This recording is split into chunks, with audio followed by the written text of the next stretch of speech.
Hindi ako artista, chef ako. Bali, Kasi ano yun, course ko is hospitality. I really want to be a chef.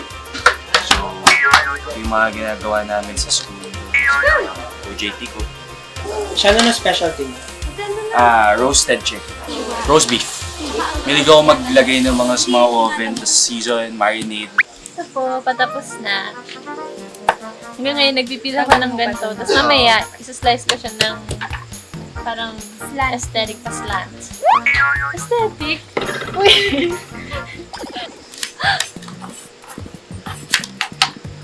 Yung fingernails nyo itapat nyo sa Wait lang.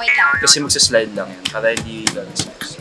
Ay, may napanood ko sa YouTube na after mo i-cook ang kahit anong klaseng itlog, kailangan ilagay mo sa ice water or cold water para mag-stop yung cooking, para hindi maging overcooked ang ating itlog. Nasaan siya ngayon? Cooling process, kailangan niya makulok, masyado mainit yung pinagagawa niya kanina, masyado siya na-stress. Ngayon, kailangan natin siyang i-relax at papahingahin. Ayan guys, so kami naman, yung mag-work.